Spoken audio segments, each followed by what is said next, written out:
विद्यार्थी मित्रांनो, आपलं सर्कलचं आज 13वं लेक्चर आहे. सर्कल चॅप्टरचे लेक्चर जरा जास्त वाढून राहिले कारण सर्कल चॅप्टरच हा मोठा आहे आणि थोडा डिफिकल्ट आहे, म्हणून आपल्याला इच अँड एव्हरी प्रॉब्लेम्स अगदी घ्यावे लागत आहे जे महत्त्वाचे आहेत. ओके, तर आपण 10वा प्रॉब्लेम सॉल्व्ह केलेला आहे. 11वा तुम्हाला मी डायग्राम काढायला सांगितली होती, काढली असेल तुम्ही. 12वा नाही आहे आपल्या ह्याच्यात, 13वा पण नाही आहे आणि 14वा प्रॉब्लेम. आता 12-13 म्हणजे कोविडमुळे तुमच्या सिलेबसमधनं काढलेला आहे, तो एक भाग त्याच्यात वरचं डिपेंड प्रॉब्लेम आहे ते. आता बघा 14वा प्रॉब्लेम. 14व्या प्रॉब्लेम मध्ये तुम्हाला डायग्राम दिलेली आहे. 14 प्रॉब्लेम घेतोय आपण.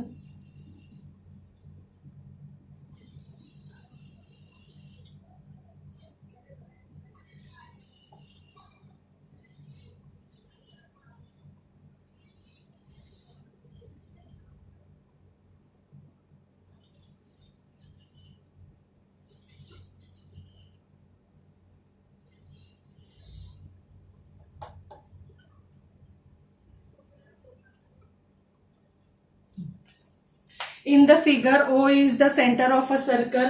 Chord PQ congruent to chord RS. Measure of angle.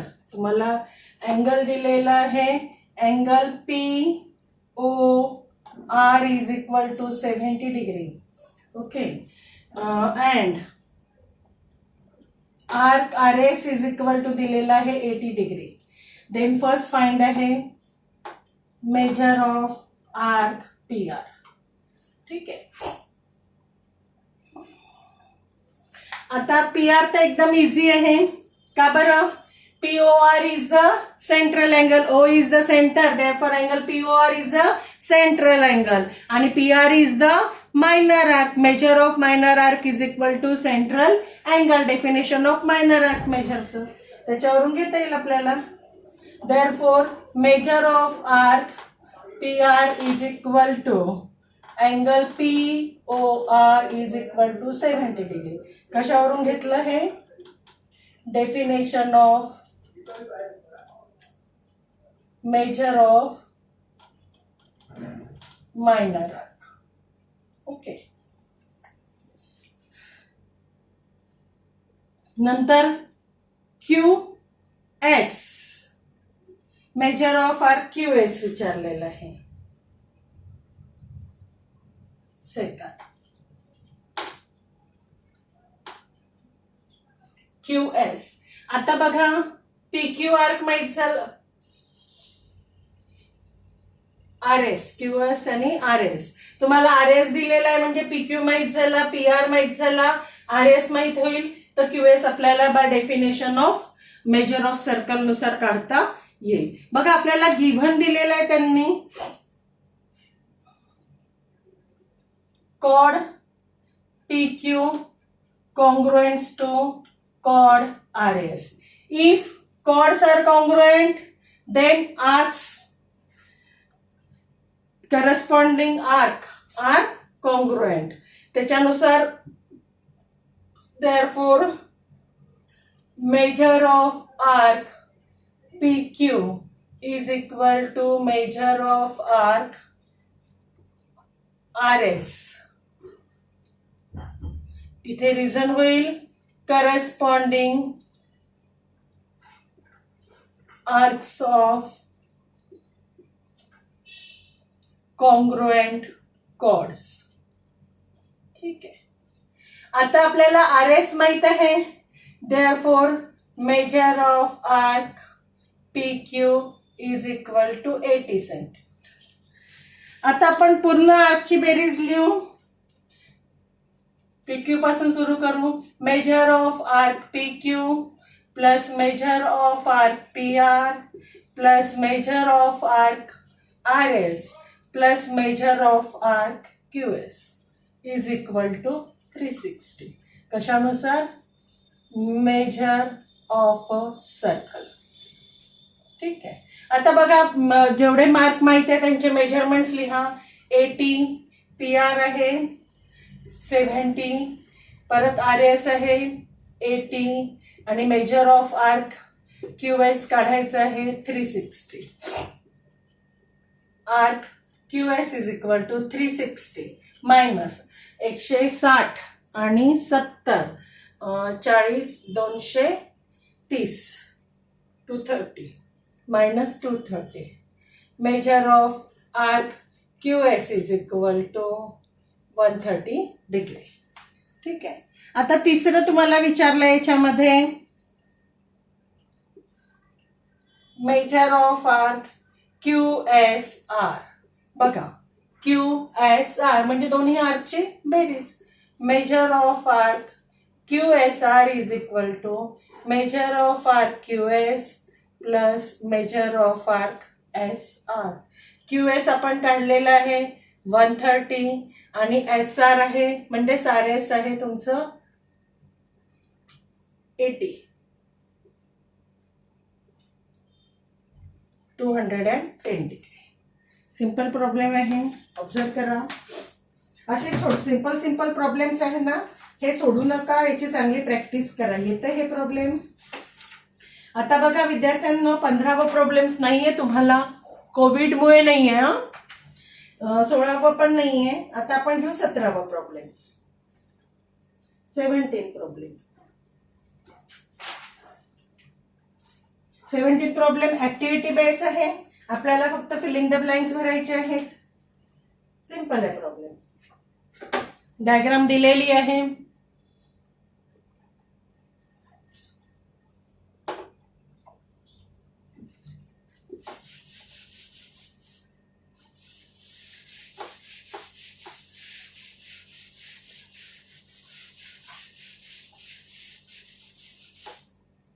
बघा डायग्राम मध्ये सर्कल,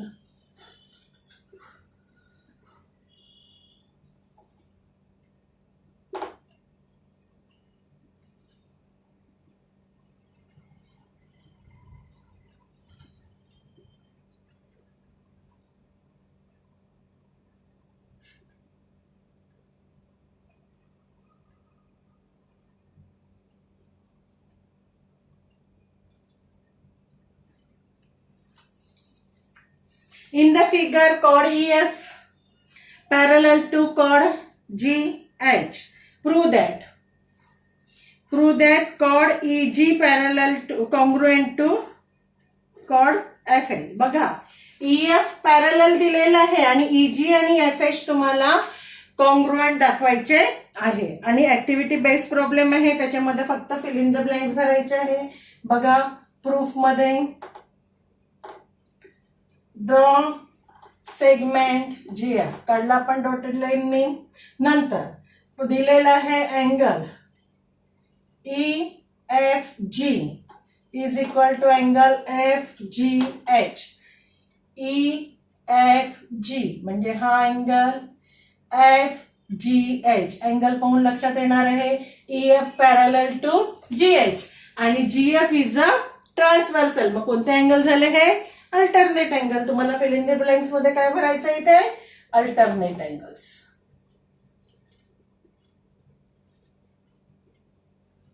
एक नंबर द्यायला. ठीक आहे. नंतर दुसऱ्या स्टेप मध्ये angle EFG is equal to बघा EFG. आता अँगल EFG काय आहे? F हा अँगलचा व्हर्टेक्स आहे, तो सर्कलवर आहे म्हणजे तो कोणता अँगल झाला? Inscribed angle. आणि इन्स्क्राइब्ड अँगलचं मेजर त्याच्या इंटरसेप्ट केलेल्या आर्कच्या हाफ असतं. Inscribed angle theorem. याच्यानुसार याचं मेजर काय होईल? हाफ मेजर ऑफ कोणता आर्क आहे? EG. कशानुसार? Inscribed angle theorem. याला 2 नंबर. नंतर अँगल FGH एकदम सिंपल आहे. परत FGH is also inscribed angle म्हणून याचं मेजर काय येईल? Half measure of arc FH. परत रिझन इन्स्क्राइब्ड अँगल थेरम, याला द्यायचं 3 नंबर. आता 1 2 3 बघा तुम्ही, याच्या 1 नुसार याच्या लेफ्ट हँड साईड सारख्या आहे, म्हणून त्याच्या राईट हँड साईड तुमच्या सारख्या होतील. म्हणून काय होईल, therefore half measure of arc EG is equal to half measure of arc FH. कशानुसार, from 1 2 and 3. Half half cancel झाले. Measure of arc EG is equal to measure of arc FH. Therefore तुम्हाला दाखवायचे आहे cord. Arc जर congruent असतील तर त्याचे cord सुद्धा कॉन्ग्रुएंट असतात. तुम्हाला दाखवायचं आहे कॉर्ड EG, म्हणजेच देअरफॉर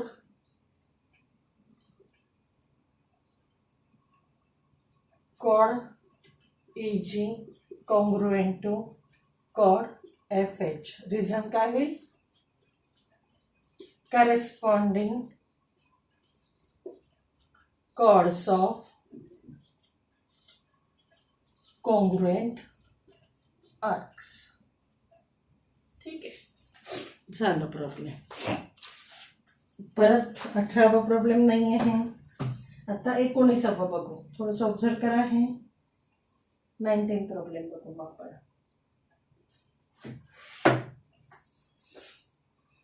इंटरनली टचिंग वाला प्रॉब्लेम आहे 19.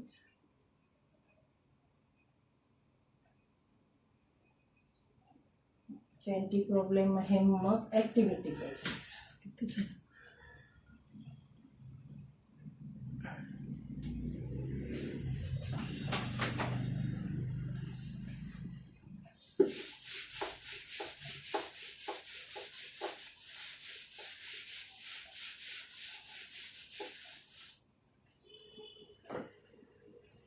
आता 19. 18 प्रॉब्लेम नाही आहे तुम्हाला, 19 प्रॉब्लेम बघा. 19 प्रॉब्लेम मध्ये 2 सर्कल टचिंग सर्कल्स दिलेले आहे, एक बिगर सर्कल आणि एक smaller circle. Internally touching circles आहेत ते.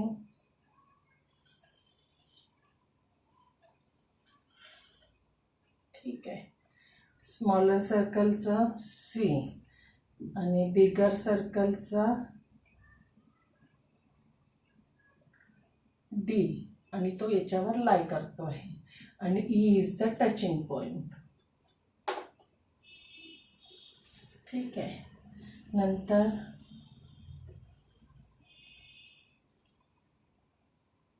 A आणि D, आणि हे पण AD जॉईन करून टाकू, म्हणजे हा अँगल 90 डिग्रीचा होता. बघा प्रॉब्लेम मध्ये रीड करते मी. In figure, circle with center C and D touch internally at point E. D lies on the inner circle. Chord EB of the outer circle intersect the inner circle at point A. Prove that segment EA congruent to segment AB. 2 segment तुम्हाला congruent दाखवायचे आहे. बघा proof. पहिल्यांदा आपण केलं, draw segment ED and segment DA. ED आणि DA draw केलं. ठीक आहे, नंतर आपल्याला माहित आहे टचिंग सर्कलच्या डेफिनेशन नुसार दोन्ही सर्कलचे सेंटर आणि टचिंग पॉइंट हे कसे असतात, कोलिनियर. म्हणून इथे आपण लिहू E'(C')E. कशानुसार, by theorem of touching circle. ठीक आहे, नंतर मग आता बघा इथे therefore segment ED काय झालं, is diameter of the smaller circle. होईल का बरं डायमीटर झाली, कारण D डी म्हणजे काय आहे, बिगर सर्कलचा सेंटर आहे आणि तो स्मॉलर सर्कल वर आहे असं म्हटलं, आणि मग ई सी डी हे कोलिनियर असतील त्यामुळे D is the diameter of a smaller circle. Okay, therefore angle हा जर डायमीटर आहे तर angle E A D is equal to 90 degree. का बरं? Angle inscribed in the semicircle. Angle inscribed in a semicircle is 90 degree. आपण prove केलेला आहे. याला 1 नंबर द्या. आपण आता हा अँगल 90 डिग्रीचा दाखवलेला आहे. ठीक आहे. आता बघा, आता D is the centre of bigger circle, बरोबर आहे, आणि E D is the chord. Therefore DA is काय झालं? Perpendicular drawn from radius to the chord. जर हा 90 डिग्री आहे, ही काय झाली? Perpendicular drawn from the radius to the chord. आणि बाय थेरम काय थेरम होईल? If the perpendicular is drawn from centre to the chord bisects the chord, म्हणजे AE is equal to AD झालं. हेच तुमचं प्रूफ आहे.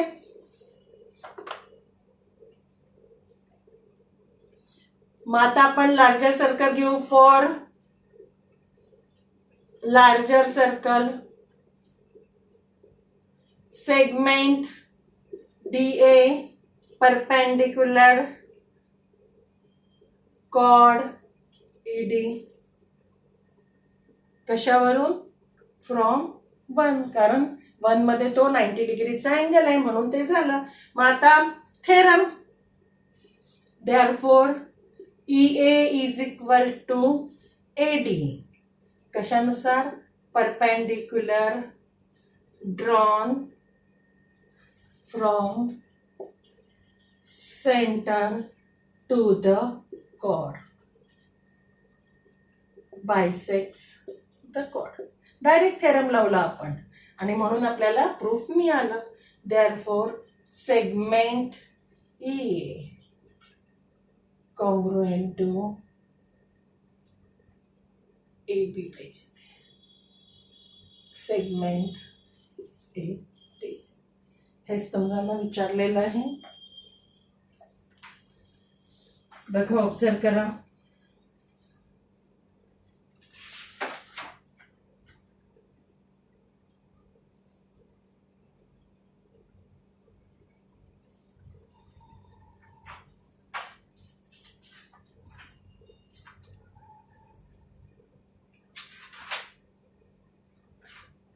ठीक आहे.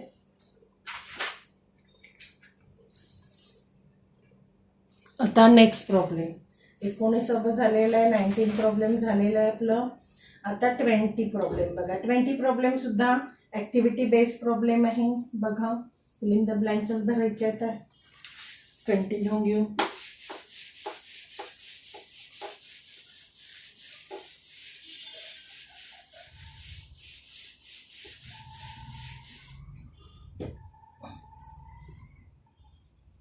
बघा, डायग्राम दिलेली आहे.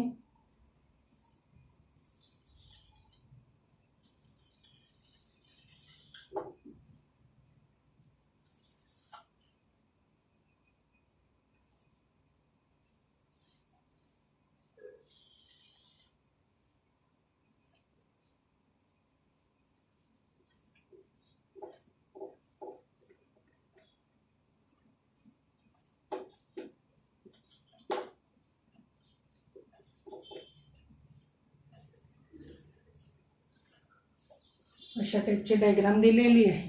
आता मी प्रॉब्लेम रीड करते आणि आपण फिलिंग द ब्लँक्सने ऍक्टिव्हिटी बेस्ड प्रॉब्लेम आहे तर हे सोडू. इन द फिगर काय दिलेलं आहे? In the figure segment AB is a diameter of a circle with centre O. ठीक आहे. The bisector of angle ACB, दिसला का अँगल ACB चा bisector intersect the circle at point D. Prove that segment AD congruent to segment BD. Segment AD congruent to segment BD. हे आपल्याला congruent दाखवायचे आहे. बघा आता कसे होईल. त्याच्यासाठी ऍक्टिव्हिटी बेस दिलेली आहे त्यांनी. सुरुवात करू आपण. ड्रॉ सेगमेंट OD काढला आपण डॉटेड लाईननी. ठीक आहे. अँगल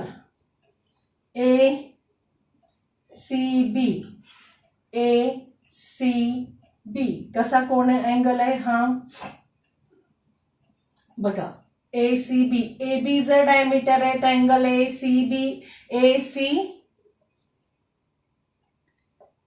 अँगल ACB जर आपण जॉईन केलं तर बघा अँगल ACB काय आहे सेमी सर्कल मध्ये inscribed in a semi circle. किती होईल त्याचं measurement 90 degree. Angle inscribed in semi circle मध्ये इन्स्क्राइब्ड आहे अँगल. ठीक आहे. नंतर अँगल दुसरा अँगल DCB बघा DCB. जर हा CD हा अँगल बायसेक्टर आहे तर हे दोन अँगल हा जर 90 डिग्रीचा झाला. मी नाही याला डॉटेड लाईनने जोडून दाखवते तुम्हाला. हा 90 डिग्रीचा झाला आणि हा जर बायसेक्टरचा असला तर हा किती होईल 45 डिग्री होईल. 45 डिग्री कारण CD is a bisector of angle C. ठीक आहे. नंतर पुढचं दिलेलं आहे मेजर ऑफ आर्क DB. बघा आर्क DB ह्या DB आर्कचं मेजर काय होईल. हा जर 45 आहे अँगल 45 आहे कोणता DBC is a inscribed angle आणि त्याचं मेजरमेंट याच्या हाफ असतं. बरोबर आहे. म्हणजे याचं मेजरमेंट 45 आहे म्हणजे या आर्कचं मेजरमेंट किती झालं 90 डिग्री होईल.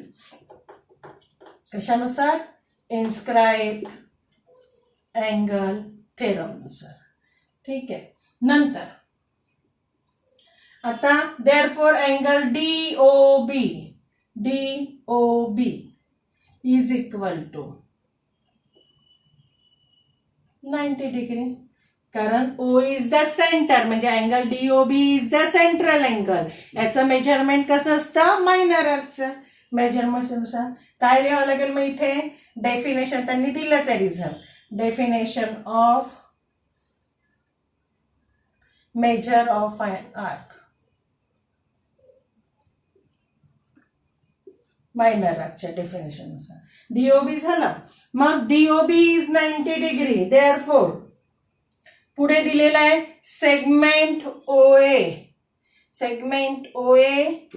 Congruent to segment OB. तुम्हाला कारण विचारलेलं आहे.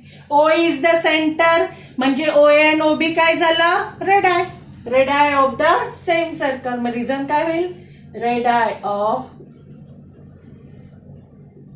Same circle. ठीक आहे. याला 2 नंबर दिलेले आहे आणि याच्या आधीचा जो रिझल्ट आहे DOB हा 90 डिग्री याला 1 नंबर दिलेला आहे. आता बघा DOB हा 90 डिग्री आहे आणि हे दोन काय झाले हे दोन कॉन्ग्रुएंट झाले. ओके हे दोन कॉन्ग्रुएंट झाले. मग त्याच्यावरून त्यांनी रिझल्ट काढलेला आहे line OD is fill in the blanks आहे.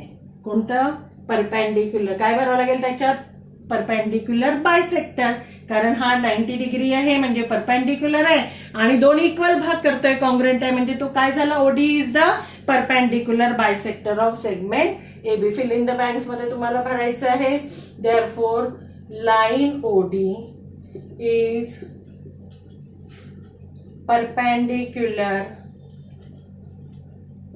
Bisector of segment AB. कशावरून 1 and 2 फ्रॉम 1 and 2.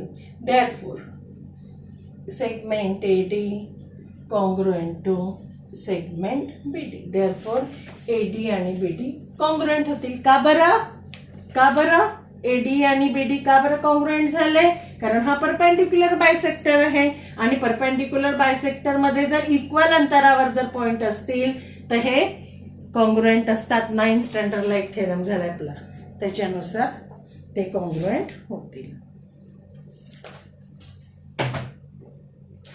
ठीक आहे, आता आपण इथे थांबू. राहिलेले 2-3 प्रॉब्लेम आपण नेक्स्ट लेक्चरमध्ये घेऊ.